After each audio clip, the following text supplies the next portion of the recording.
E aí, pessoas, aqui é o Elias, professor de História de vocês. E para começar, né, eu gostaria de parabenizar os alunos, tá? Que estão se esforçando. A gente está percebendo que vocês estão se empenhando bastante, né? Recebendo aí as atividades, várias dúvidas. Eu estou vendo que tem muitos alunos realmente se dedicando e fazendo valer a pena, né? Esse esforço coletivo, né? Então é uma coisa que depende de todos nós, né? Então, estão de parabéns, continuem assim, viu? Para que tudo fique bem, para que a gente possa sair dessa, né, melhor, tá bom? Então, continuem, façam o melhor que vocês podem, que eu sei que vocês se garantem, e vamos para frente, viu? Então, hoje a gente vai discutir, né, a reação da Igreja Católica, né, como a Igreja Católica ela reagiu ao processo da Reforma Protestante iniciado lá no século XVI, certo? E entender as medidas, né, que foram adotadas ao longo aí, dos séculos posteriores, tá certo? Então, pessoal, esse tema, né, esse conteúdo vocês vão encontrar no tema 4 da unidade 2, né, o último tema dessa unidade. Então, é muito importante que vocês leiam esse tema, né? Façam as anotações de vocês para que fique tudo bem, né? Destrinchado. Vocês mandem as dúvidas que vocês tiverem para mim, para que eu possa responder lá pelo Google Class, certo? E aí nós vamos dialogando nesse percurso. Então, para a gente não perder mais tempo, vamos lá. A gente vai começar a nossa aula. Pessoal, a reforma católica também pode ser chamada de contra-reforma, ou ainda, né, a contra-reforma pode ser chamada também de reforma católica. E inicialmente vamos tentar discutir um pouco desse termo, né? Por muito tempo se chamou apenas de contra-reforma, né? Principalmente porque esse conjunto de ações da igreja ele visava prioritariamente combater o avanço do protestantismo na Europa, né? E isso das mais diversas formas possíveis. No entanto, pessoal, dizer que essas medidas da igreja elas apenas combateram o avanço do protestantismo é reduzir muito essas medidas, esses processos, né? Então, chama-se de reforma católica porque, é, ao tentar, né, combater o protestantismo, a Igreja Católica ela também se modificou, né? Ela também trouxe novos elementos à tona, ela percebeu, né, que havia necessidade de mudanças que se efetivaram, né? Seja, vamos dizer assim, né, seja dentro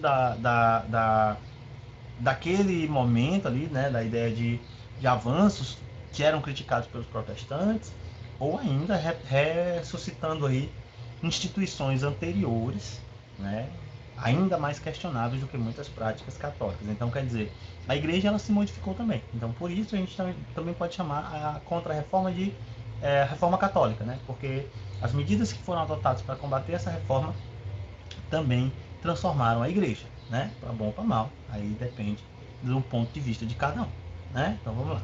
Olha só, então a contra-reforma, pessoal, ela foi, né, o conjunto das ações, ou da reação, na verdade, da Igreja Católica contra o avanço do protestantismo na Europa, ali entre os séculos XVI e XVII, e de certa forma, né, ainda mais que isso, né, porque algumas medidas da Igreja vão durar muito mais do que o século XVII, vão se estender até o século XX, por exemplo, né?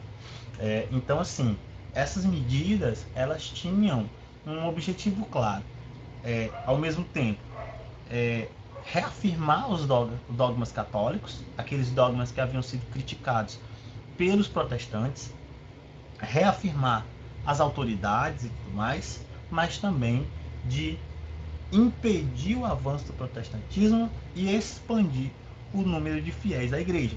Então, quer dizer, a igreja perdia adeptos, né, em decorrência do avanço do protestantismo, e aí, para combater esse avanço, a igreja também vai precisar converter novos fiéis. Então, basicamente, as medidas da contra-reforma, elas giram em torno disso, né? Então, combater o avanço do protestantismo, reafirmar os dogmas da igreja, né? E conquistar novos fiéis, né? Então, basicamente, para a gente poder compreender aí de maneira geral o que essas medidas são, é fundamental a gente ter em vista esses objetivos básicos da Contra-Reforma, né? Então, é aqui que surge aí o chamado Concílio de Trento, né? O principal evento aí desse processo que dá início à Contra-Reforma. Então, o Concílio de Trento ele foi uma reunião, né? Um concílio, dá o nome, que trazia ali os principais líderes católicos, né?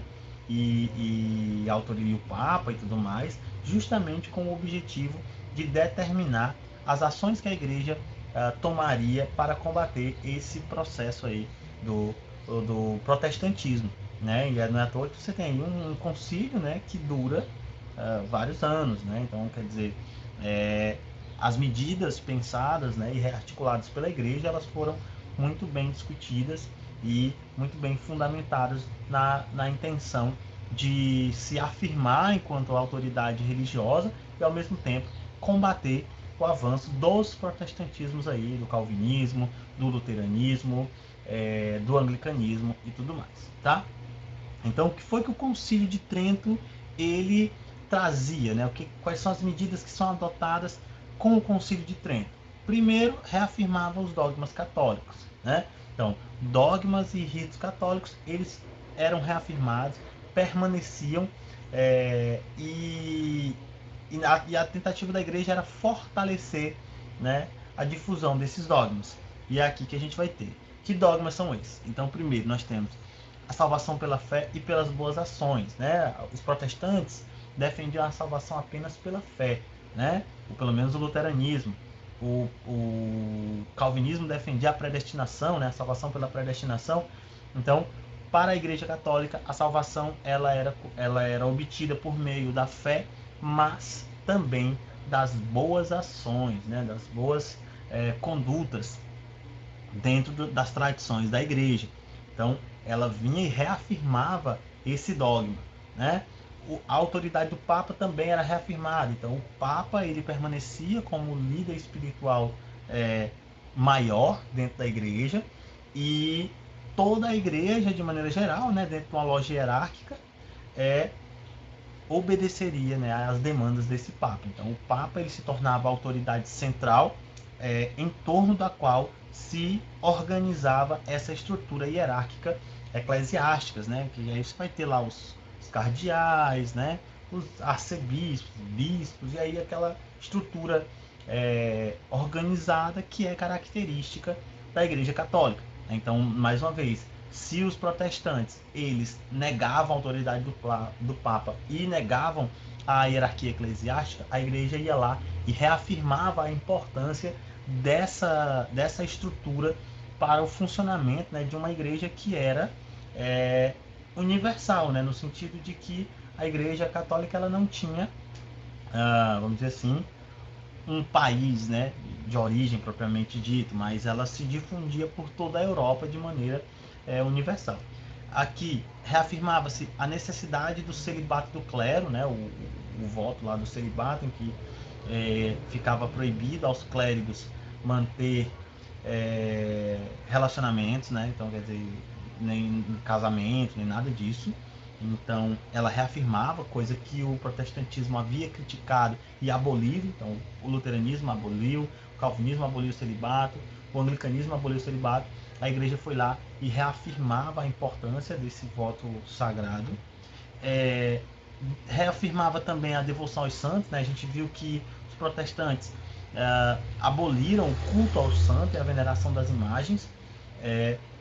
Aqui a igreja vai lá e reafirma, né, o dogma, né, aí no caso a adoração aos santos, né, a devoção aos santos e à Virgem Maria, né, bem como também a veneração das imagens como elemento dos ritos católicos, né. Então quer dizer, você vê que aqui a igreja está tentando se reafirmar, né, enquanto autoridade religiosa, né, demonstrando, né, que aquelas práticas na sua concepção eram as práticas que levariam a uma vida cristã verdadeira, né, na sua concepção.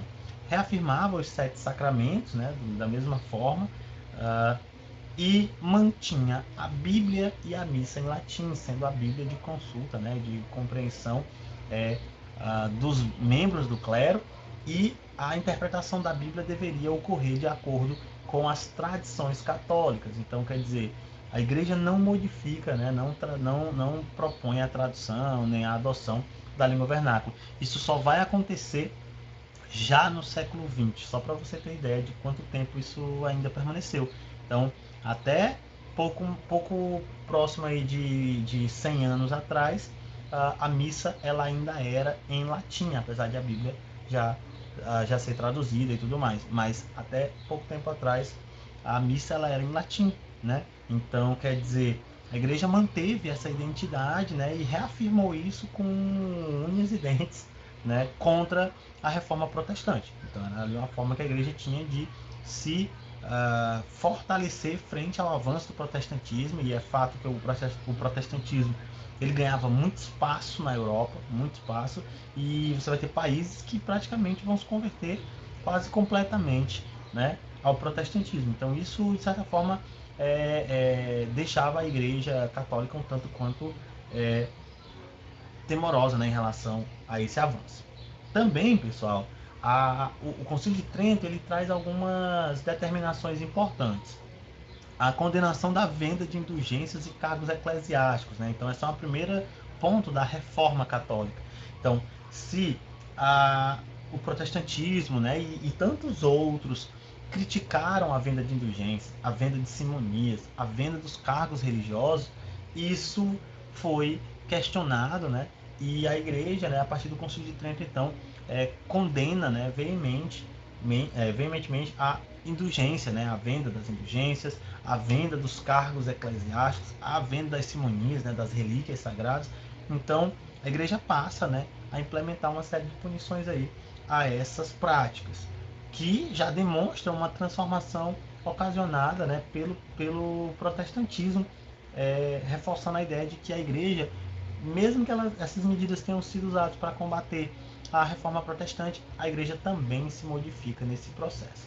Então, olha só, determinou a formação do clero, né, e do catecismo. Então, a ideia era o quê? Formar clérigos, padres enfim, né, sacerdotes, que fossem capazes de resumir, né, o catecismo ele seria o quê? Foi uma espécie de resumo, né, das práticas, das tradições católicas, que deveriam ser ensinados, né, às crianças e tudo mais, para fortalecer essa crença católica. Tendo em vista que lá na Idade Média, pessoal, a religião, a educação religiosa ela era muito mais, vamos dizer assim, superficial, né? Então, assim, o catecismo era literalmente aí uma forma de garantir um fortalecimento, né, ao trazer os elementos primordiais da crença e esses elementos serem ensinados desde muito cedo. Então, esses clérigos teriam essa formação e esse objetivo,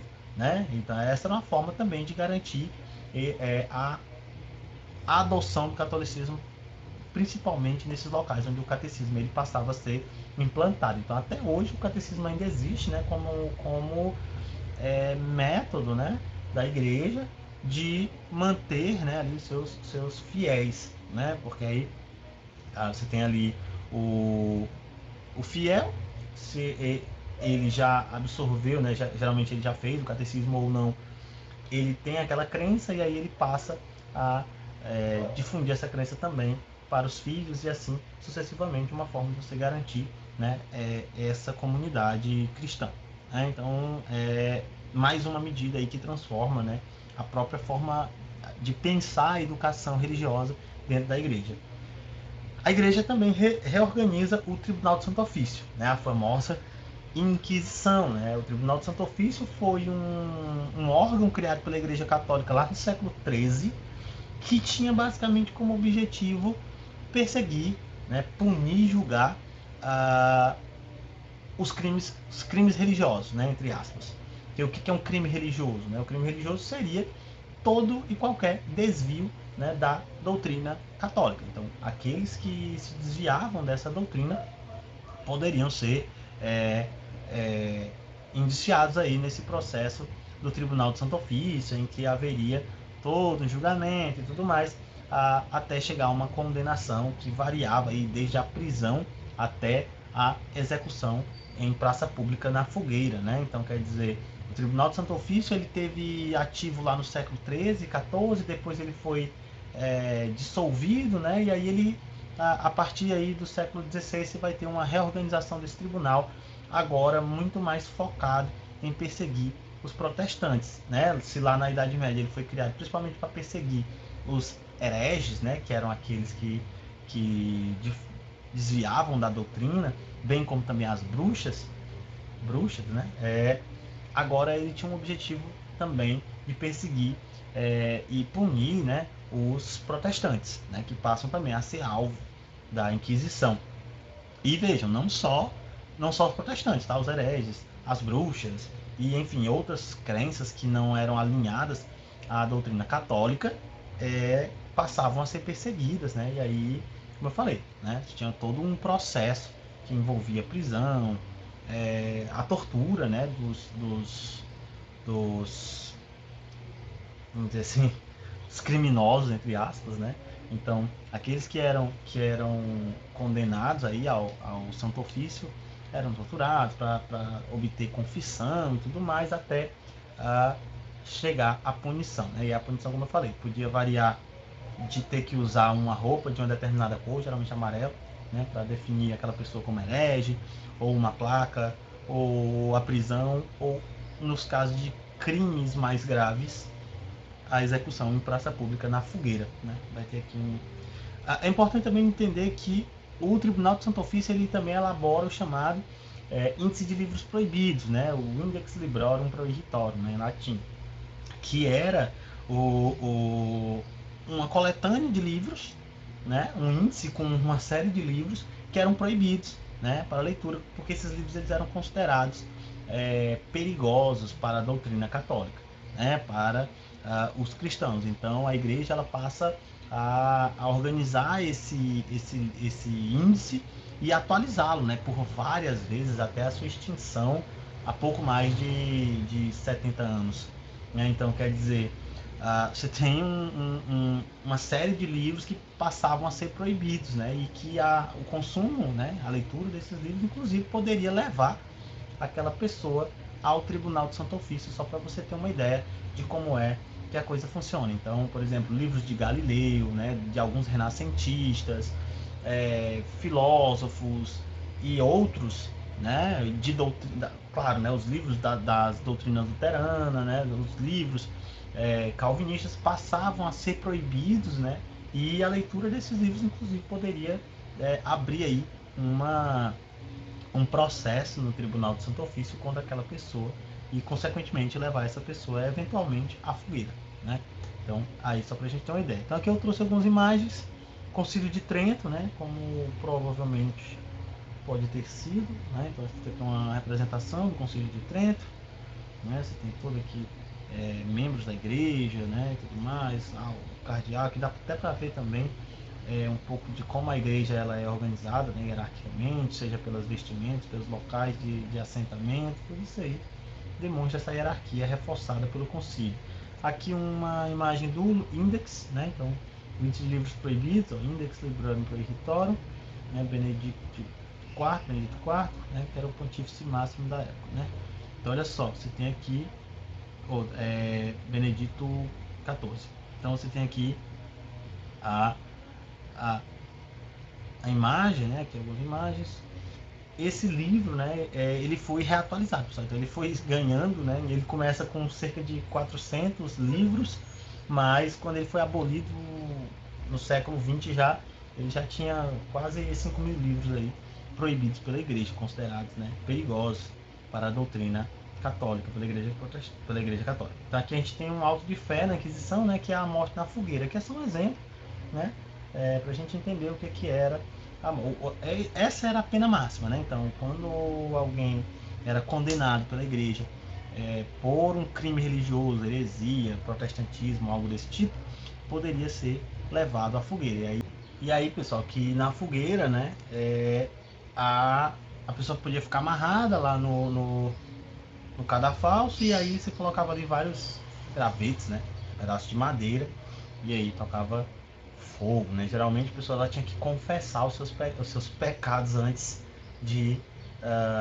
da pena ser executada, né? Então ela tinha que confessar em público ali os crimes que ela tinha cometido, e aí ela era então queimada ali em praça pública, né? E geralmente com as pessoas assistindo, né? Eram lidos também todos os crimes dos quais aquelas pessoas elas eram acusadas, elas eram obrigadas a confessar, e aí então eram queimadas, ok? Então, pessoal, por hoje é só, né? Essa primeira parte sobre o processo da Contra-Reforma. Na próxima aula a gente vai continuar discutindo um pouco sobre isso, tá? Então, leia o livro lá no tema 4, da unidade 2, e qualquer dúvida me envia lá no Google Class para que eu possa responder, tá bom? Então, muito obrigado por assistir e até a próxima.